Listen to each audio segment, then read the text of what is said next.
Welcome to Music 101, everybody. This is intro to how to be a depressed music fan. Today we're going to be talking about the top albums, my top 20 albums of 2022. 2022 is a great year for music. It started off a bit slow, but it picked up towards the end of the year. My list is a little bit top heavy. You're going to notice that like the first 5 or so are albums that I don't love that much. I don't think there's anything else to say. We're going to hop into this. Starting with number 20. Back when we were still outside, church next door, we couldn't afford the tithe. At number 20, we got The Family by Brockhampton, the final album by Brockhampton, even though it wasn't the final album. It does feel like the final album. It's kind of a breakup album to the group, but it's a really unique breakup album. It isn't perfect. It is a little bit messy. It's a little bit tonally jarring to the point where you can kind of get emotional whiplash. It is a little bit half-baked. I don't know why I'm roasting it so much. It's in the top 20 for a reason. But those gripes aside, I absolutely love this thing. I love the raw feel and emotion of this project. Kevin's vocals are engaging throughout. He really poured all of his heart into this project, which you can tell. So any gripes that I do have are only kind of short-lived because of the just intense emotion that this album portrays. It's not perfect or anything, but it is a pretty fitting retrospective look at the group.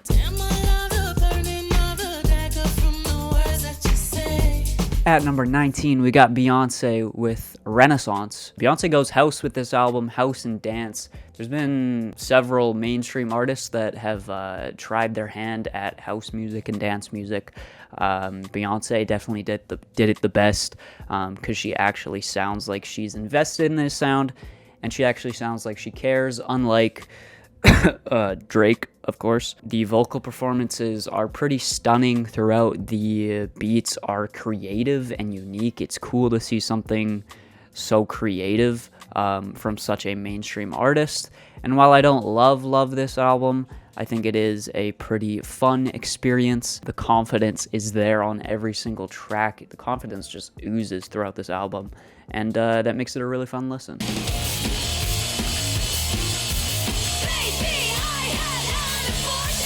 Next up at number 18, we have Baby by Petrol Girls. This is a punk.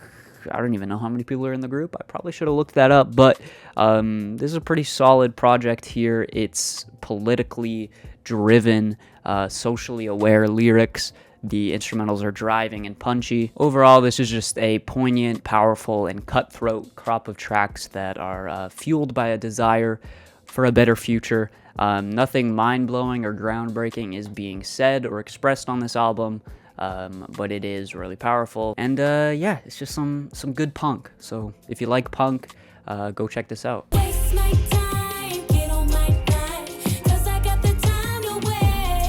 Number 17, we have Age, Sex, Location by Ari Lennox. Found out about this through Fantano and partly through her feature on JID's The Forever Story as well. Ari Lennox, this is my first album from her. She has a great voice, just a silky smooth voice. This is another album where there's nothing really mind-blowing here, but it's just a fun listen. It's smooth R&B.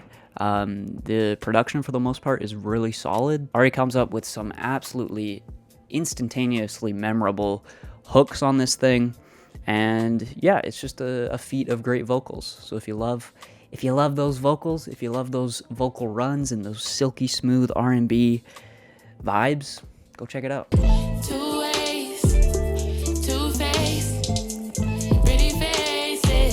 Another R&B album here, we have Natural Brown Prom Queen by Sudan Archives here at number 16. This one's a little bit more experimental when compared to the Ari Lennox record, and I think that's why I like it a little bit more. It's a little bit more creative and unique, a little bit more alternative, I guess you could say. There's some really weird moments on here. There's some heavy-hitting moments. There's some grooves on here. It's a little bit long. It is a little bit messy, but I do like the ambition on this project a lot.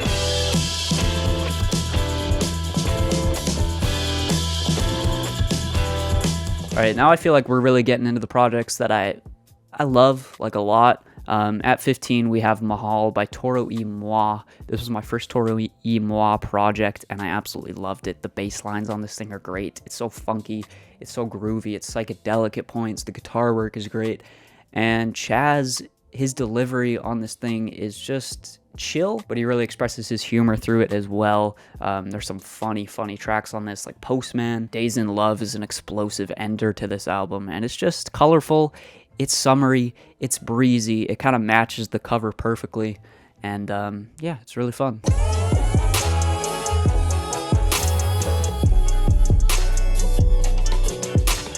Next up, we have my favorite producer right now. This is Kenny Beats with Louis. This is a tight track list. I do enjoy how short and to the point this album is. There is some underwhelming moments, but for the most part, it's just a feat of great production, great mixing throughout this entire thing. There's some surprise guest vocals that are really fun as well. You got Peggy on this, you got Vince Staples, you got Slow Tie. I think Paris, Texas is on the ender as well, which is cool. The ender's kind of this experimental, progressive thing that's really insane. A lot of the beats are very sample heavy, which is cool. It kind of brings this soulful feel into the record. It does feel kind of timeless as well, and obviously it being dedicated to his father is a nice touch as well. So there is kind of a cool narrative kind of running throughout it as well, which kind of adds another layer to the project. Overall, this is just great production, great hip-hop beats, great instrumentals, and yeah, I'm loving it. Keep on walking, ain't no stopping in this dirty, filthy, rotten, nasty little world we call our home. They get blickies popping. At number 13, we have Denzel Curry with Melt My Eyes, See Your Future. I'm including the live version at this spot too. I do think the live's a little bit better, but I just wanted to include both of them here. Yeah, this is Denzel's most mature project yet, and I think it does lack a little bit of that punch compared to his earlier stuff because of that. The jazzy influences on this are really refreshing to hear from a Denzel project. You still got some trap bangers like X-Wing, which has grown on me a lot. I didn't like it at first, but I love it now. Ain't No Way is one of the best songs of the year. Jid, Rico Nasty, Black is on that. I think I'm missing one person, but that's a great like posse cut. Walkin' is one of the best songs of the year.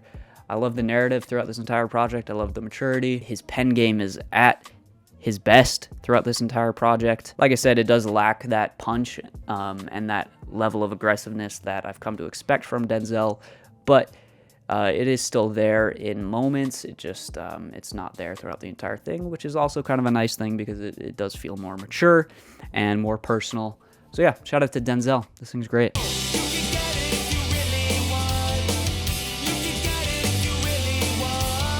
Coming in at number 12, we have Bothered / Unbothered by Jer. This is my first ska punk record, so I don't know much about this genre at all, but for some reason, this feels nostalgic to me, even though I never grew up with this kind of music. I do like kind of the concept of this record and how it ties into itself with Bothered being the opener.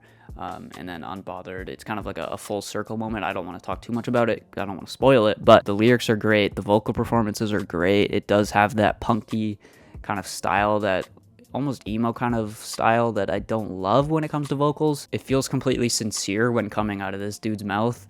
I don't know why I said it like that, but yeah, the vocals don't get on my nerves too much. I actually do enjoy them quite a bit. I love the instrumentals on this, the buzzing horns, the ska influence. Obviously, you got great drums throughout. I love the structures of these tracks a lot too.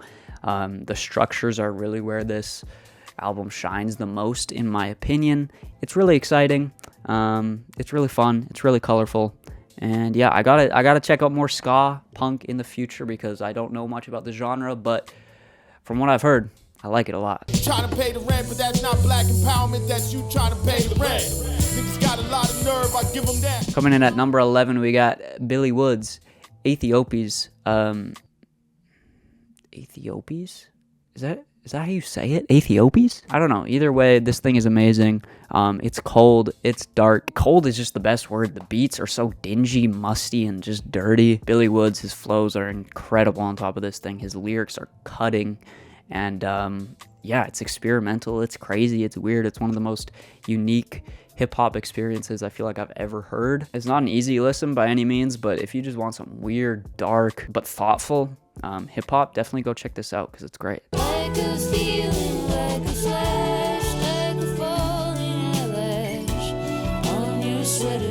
moving into the top 10, these are albums that I really, really love a lot, that I've returned to a lot throughout the year. At number 10, we have Dragon New Warm Mountain, I Believe in You by Big Thief. This thing is expansive. It is long. It's 20 songs. It's over an hour, but it never drags. It never gets boring. And that's because of the insane level and amount of different sounds going on this album. The variety is what makes this album so good, and then you just pair that with some of the most beautiful lyrics you're ever gonna hear, and just vocals that are calming, they're intimate, they feel almost perfectly like kind of amateur, kind of in that Phil Elverum kind of way. This is a great album just to put on, to fall asleep to. It's calming, it's beautiful, it's really sad at times. It's an expansive but intimate experience. So yeah, if you love kind of like singer-songwriter type stuff, folky stuff, go check this out.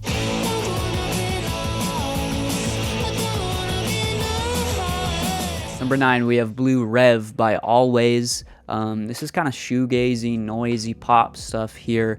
They do kind of, you can see their influences quite heavily. Cocteau Twins, Slowdive, My Bloody Valentine, other kind of really iconic shoegaze acts. But it never feels like they are just derivative of these bands. They do add their own twist on it. It does feel uniquely kind of grainy, noisy, and modern in their own cool way. It's really colorful. It's really explosive. There are a couple weaker tracks, but overall, I really enjoy this thing. I'm going to be returning to this a lot. It's just easy listening, in my opinion. So, yeah, loving this one.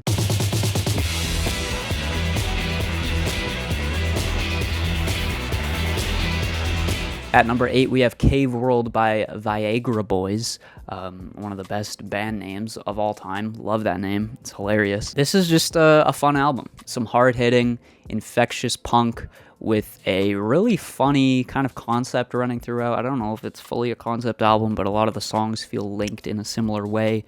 I don't want to spoil the lyrics because they're hilarious, like I said, so just go into it with an open mind. It's absurd. It's explosive. The mixing and the production throughout is stellar. The vocalist is so entertaining and engaging throughout as well.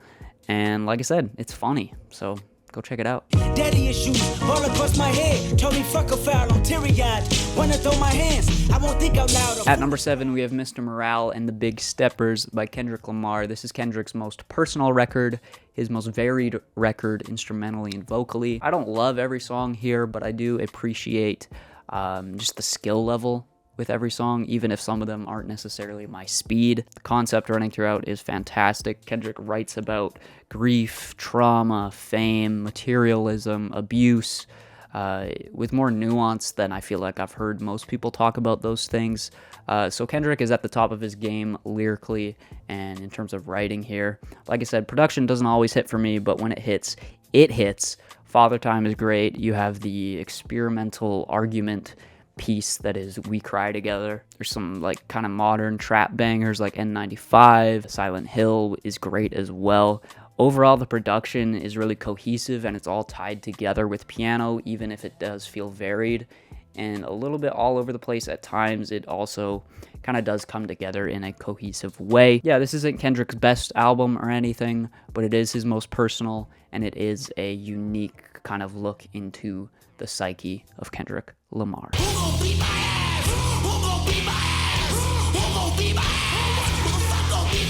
Next up, we got an absolute hard-hitting punk masterpiece here, hardcore punk.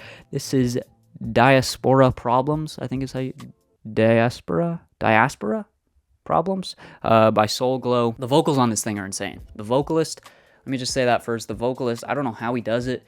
The intensity that he reaches without feeling forced or cringy in any way is insane. The instrumentals are also great. They're punchy, they're driving, they're explosive, but at times they do kind of just feel like a side dish to the main dish that is this dude's vocals. If you just want some hard-hitting stuff, just go check this out, man. The vocals are crazy. This dude is insane.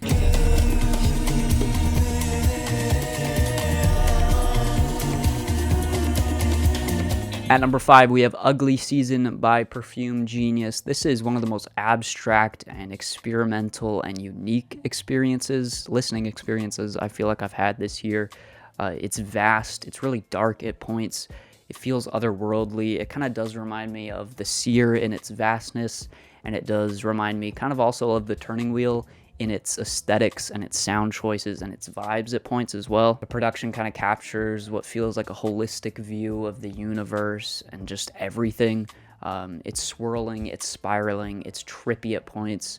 A lot of these tracks are really linear in their structure, which really makes for enveloping and transcendental kind of experiences. The songs never stick to one musical idea for too long, which keeps it engaging and exciting as well. The vocals as well are really kind of airy and angelic, which kind of provides a nice contrast to a lot of the darker kind of instrumentals on this. Overall, it's really unpredictable, and I think it's the unpredictability that kind of keeps me at the edge of my seat throughout the entire album. So this thing is fantastic. If you love art pop, if you love some weird ethereal stuff, go check it out. It's amazing.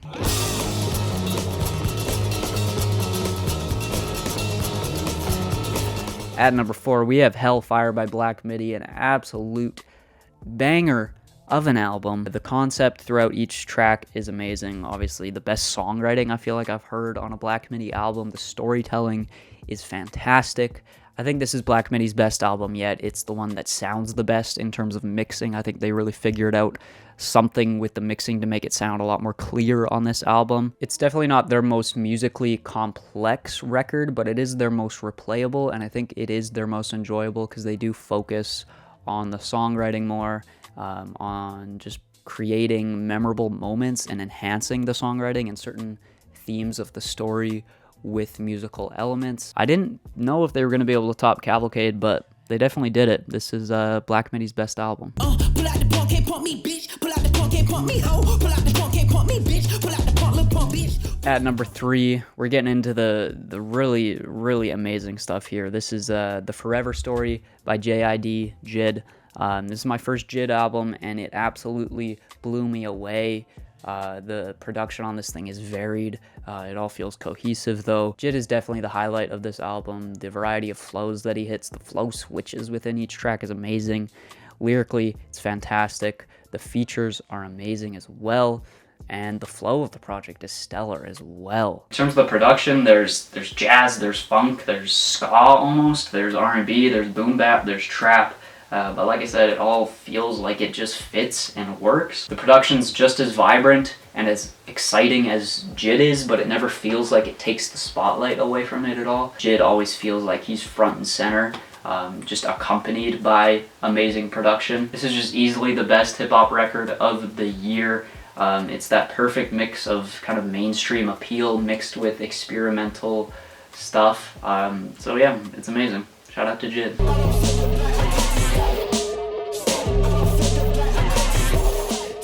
Quadeca, or as Professor Sky would say, Quadica. This is I Didn't Mean to Haunt You by Quadeca, of course. This thing, surprise album of the year. Surprise album of the year. Surprise artist of the year. I just recently checked out From Me to You from last year, and I didn't love it. Like, it's really not that great. There's a couple great moments on it, but it's a little bit too much of the rippity-rappity, fast-rapping, lyrical, miracle, spiritual stuff for me to enjoy. But this, Quadeca does away with that. There is a couple rap verses, but they're leagues above anything he's rapped ever before. He really leans into that weirdo, art pop, folktronica, whatever you want to call it, type sound with this. It's lo-fi at points. You can definitely see the microphones, Phil Elverum influence at points. And yeah, the concept is just committed to so hard throughout the entire thing, which is great, obviously, with him being a ghost. He dives into it really deeply, in unique ways as well, and the production is eerie, it's gloomy, it's expansive, but it also feels intimate at the same time, which is something that is really hard to achieve, but Quadeca does it really well on this album. A lot of the vocals are very close to the mic. It has that eerie feel to it, but it feels really personal. Overall, this is one of the most immersive listening experiences I've had this year, and it's crazy that Quadeca made this. Like, it still just blows my mind. Go listen to it if you haven't. Go in with an open mind, even if you haven't liked his stuff in the past. Give it a chance, because I think it is really, really poignant, really powerful, really emotional, and unique. It's unique, man. It's so unique.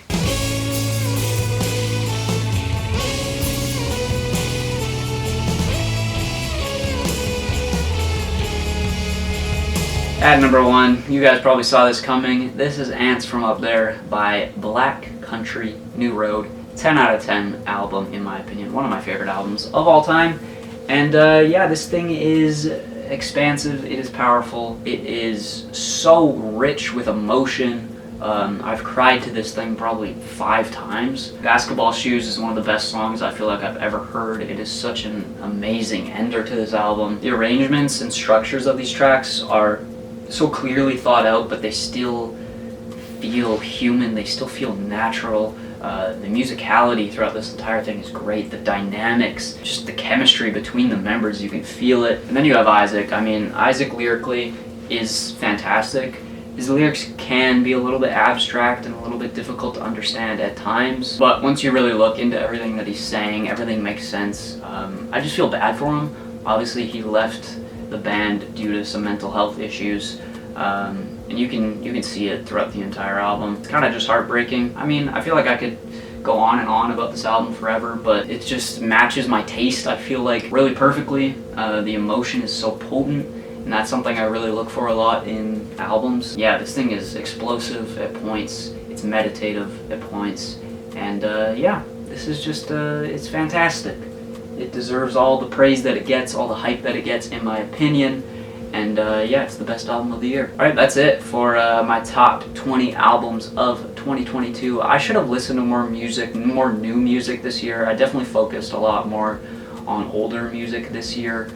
So next year I think I'm going to try and focus on newer music more. I mean, I did listen to more than 20 albums, but after that 20 mark, they kind of just get kind of the iffy range where I don't really love the project. I also am thinking of doing another video where I kind of really quickly go over every single album that I've listened to this year, every single new album, not like albums that came out in 2022, but just first listens for me, you know? So I might do that where I just give like a 1 or 2 sentence review of every album that I've listened to. But yeah, this is the list. Hopefully you guys enjoyed it. Let me know your list down below. Will I be doing a worst list of 2022? Probably not, because I don't really listen to bad music that much. Hopefully you guys enjoyed. Leave a like if you did, subscribe if you did, and I'll see you guys in the next video. Peace out. Bye. See ya. See you in 2023. Please subscribe. Please subscribe. Please subscribe. Please subscribe. You might as well just subscribe. You got nothing else better to do, so just why not just, you know, subscribe.